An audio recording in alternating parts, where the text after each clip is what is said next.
আসসালামু আলাইকুম। কেমন আছেন সবাই? আশা করি অনেক ভালো আছেন। তো এই পরিস্থিতিতে খামারি ভাইদের অনেকেই ধকল যাচ্ছে, অনেকেই কষ্ট হচ্ছে, অনেকে অনেক বিপদে আছে মানে মুরগি নিয়ে। তো বিশেষ করে এই গরমে হিট স্ট্রোক হওয়ার একটা সম্ভাবনা থাকে মুরগিগুলো আর কি স্ট্রোক করার যে সম্ভাবনাটা থাকে, এই ভয়টা সব খামারি ভাইদের ভিতরে আছে এখন এখন যে সময়টা। তো এই প্রচন্ড গরমে খামারি ভাইদের যে করণীয় গুলো মানে এই হিট স্ট্রোক থেকে বাঁচার জন্য খামারি ভাইদের যে কাজগুলো করতে হবে, তো সেই কাজগুলো আর কি আজকে আপনাদের মাঝে তুলে ধরবো। তো আপনারা মনোযোগ সহকারে এই ভিডিওটি দেখেন। তো আপনাদের এই প্রচন্ড গরমে প্রথমে যে কাজটি হবে সেটা হলো সকালে শুরুর প্রথমেই মানে আপনার একেবারে সকাল সকাল খামারে চলে আসতে হবে এবং খামারে এসে সকাল 6টা থেকে 10টার ভিতরে আর কি আপনার 50 থেকে 70% যে খাবার এটা আপনাকে দিয়ে দিতে হবে। তো আপনারা সকাল সকাল আর কি খাবার দেওয়ার কাজটা সেরে ফেলবেন, মানে এক কথায় সকালে 50 থেকে 70% খাবার আপনারা মুরগিকে খাওয়াবেন। আর তারপরে দুপুরের দিকে আপনি 11টা থেকে 4টার মাঝে মানে দুপুর 11টা থেকে বিকাল 4টা এর মাঝে আপনি ঠান্ডা পানি, একেবারে যে বিশুদ্ধ যে ঠান্ডা পানিটা আছে, এটা 3 থেকে 4 বার আপনারা মুরগিকে দিবেন। তো আমি আবার বলছি, দুপুরের দিকে মানে দুপুর 11টা থেকে বিকাল 4টা এর মাঝে যে সময়টা, এই সময় আপনারা ঠান্ডা বিশুদ্ধ যে পানিটা আছে এটা 2 থেকে 3 বার মুরগিকে দিবেন। আপনাদেরকে এই বিষয়গুলো অনেক গুরুত্বপূর্ণ হিসেবে মেনে চলতে হবে, মানে এর প্রতি আপনাদের অনেক মানে দায়িত্ববান হতে হবে। মোটেও মানে আর কি হেলামো করা যাবে না মুরগি পালনে, তাহলে আপনারা হিট স্ট্রোকের কবলে পড়তে পারেন। তো 3 নাম্বার, পানিতে লাল গুড়ের শরবত, লেবুর শরবত অথবা ভিটামিন সি মিনারেল খাওয়াতে হবে। আমি আবার বলছি, 3 নাম্বার, পানিতে লাল গুড়ের শরবত মানে লাল যে গুড় আছে এই গুড়ের শরবত অথবা লেবুর শরবত, তারপরে ভিটামিন সি মিনারেল খাওয়াবেন, মানে ভিটামিন সি পানির সঙ্গে দিবেন। তো 4 নম্বর, প্রচন্ড গরমে খামারের ভিতরে পানি স্প্রে করবেন, মানে প্রচন্ড গরমে খামারের ভিতরে পানি স্প্রে করবেন এবং মুরগির শরীরে ঠান্ডা পানির মানে কুয়াশা, আপনার শীতকালে যে কুয়াশার মতো যে স্প্রেটা আছে এটা আর কি মুরগির উপরে ঠান্ডা পানিতে স্প্রে করবেন, মানে কুয়াশার মতো আর কি স্প্রে করবেন।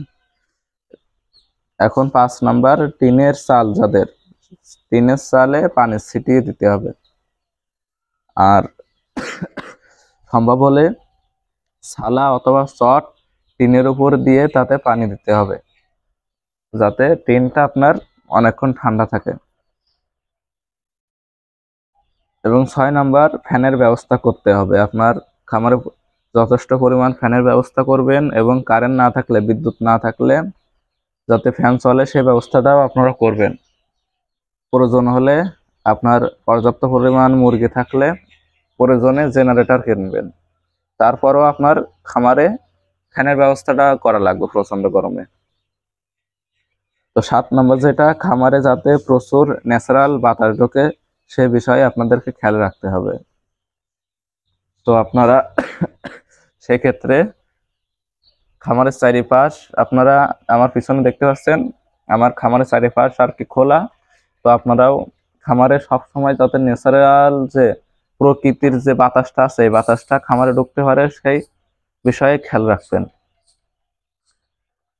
তো আপনারা আশা করি বুঝতে পারছেন। আমি অনেক স্বল্প সময় আবারও বলে দিচ্ছি, সকালে শুরু প্রথমে সকাল 6টা থেকে সকাল 10টার ভিতরে 50 থেকে 70% খাবার আপনারা মুরগিকে দিয়ে দিবেন। দুপুরের দিকে দুপুর 11টা থেকে বিকাল 4টা এর ভিতরে 2 থেকে 3 বার আপনারা পানি বদলাবেন, মানে ঘন ঘন পানি দিবেন, ঠান্ডা পানি, এবং পানির সঙ্গে লাল গুড়ের শরবত অথবা লেবুর শরবত অথবা ভিটামিন সি মিনারেল আপনারা পানির সঙ্গে দিবেন। প্রচন্ড গরমে খামারের ভিতরে পানি দিয়ে স্প্রে করবেন মুরগির উপরে। কুয়াশার মতো যে স্প্রেটা আছে, স্প্রেটা ঠান্ডা পানি দিয়ে মুরগির উপরে স্প্রে করবেন। তারপরে টিনের চালে পানির ছিটি দিবেন, অথবা শর্ট অথবা ছালা দিয়ে ওর উপরে আপনারা পানি দিতে পারেন টিনের উপরে। পর্যাপ্ত পরিমাণে ফ্যানের ব্যবস্থা করবেন, বিদ্যুৎ চলে গেলেও যাতে ফ্যান চলে সে ব্যবস্থা করবেন। প্রয়োজনে জেনারেটর কিনবেন। খামারে যাতে প্রচুর ন্যাচারাল বাতাস ঢোকে সে বিষয়ে আপনারা খেয়াল রাখবেন। প্রকৃতির যে বাতাসটা আছে এই বাতাসটা যাতে খামারে ঢোকে সে বিষয়টা আর কি আপনারা খেয়াল রাখবেন। তো এই বিষয়গুলো মেনে চললে আশা করি হিট স্ট্রোক থেকে আপনাদের মুরগিকে আপনারা বাঁচাতে পারবেন। তো এই গরমে সবাই সঠিকভাবে মুরগি পালন করতে পারবেন সে বিষয় নিয়ে খেয়াল রাখবেন, এবং প্রয়োজনে ডাক্তারের পরামর্শ নেবেন কি ঔষধ দিতে হবে।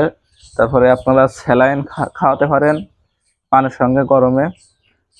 তো আপনারা খেয়াল রাখবেন যাতে মুরগিকে বেশি গরম না লাগে, বেশি গরম লাগলে হিট স্ট্রোকের সমস্যা হতে পারে। তো আজকে এ পর্যন্ত, আশা করি আপনারা বুঝতে পেরেছেন হিট স্ট্রোকের হাত থেকে কিভাবে বাঁচবেন সে বিষয়টি। তো সবাই ভালো থাকবেন, সুস্থ থাকবেন, এবং যারা আমার চ্যানেলটাকে সাবস্ক্রাইব করেন নাই সঙ্গে সঙ্গে সাবস্ক্রাইব করে দেন, মানে এখনই সাবস্ক্রাইব করেন গুরুত্বপূর্ণ ভিডিওগুলো পাওয়ার ক্ষেত্রে। তো আমার ভিডিওটি আসলে কোয়ালিটি ফুল না, তো আপনারা কথাটি বুঝতে পারছেন কিনা এটাই যথেষ্ট। কারণ আমার এখানে কোনো ক্যামেরা স্ট্যান্ড নাই, কোনো কিছু নাই, মানে এই গরমে আর কি আপনাদেরকে একটু উপকার করার চেষ্টার জন্য আর কি এই ভিডিওটা করা, মানে আপনারা যাতে কিছু শিখতে পারেন, হিট স্ট্রোকের থেকে বাঁচতে পারেন সেজন্য আর কি তথ্যগুলো দিয়েছি। আমার কোয়ালিটি ফুল ভিডিও দরকার নাই, আপনারা শুধু ভয়েসটা শুনতে পারলেই কিছু শিখতে পারলেই হচ্ছে। তো আপনাদের যদি ভালো লাগে আমার ভিডিওটি, তো আমাদের চ্যানেলটাকে সাবস্ক্রাইব করে আমাদের সঙ্গে থাকতে পারেন, লাইক শেয়ার কমেন্ট করতে পারেন। তো আপনাদের যদি কোনো মতামত থাকে কমেন্টে জানাতে পারেন, কোনো প্রশ্ন থাকলেও কমেন্টে জানাতে পারেন, এবং আমার যদি এখানে কোনো ভুল হয়ে থাকে সে বিষয়টি আমাকে সংশোধন করে দিতে পারেন। তো আজকে এ পর্যন্ত, সবাই ভালো থাকেন, সুস্থ থাকেন, ধন্যবাদ।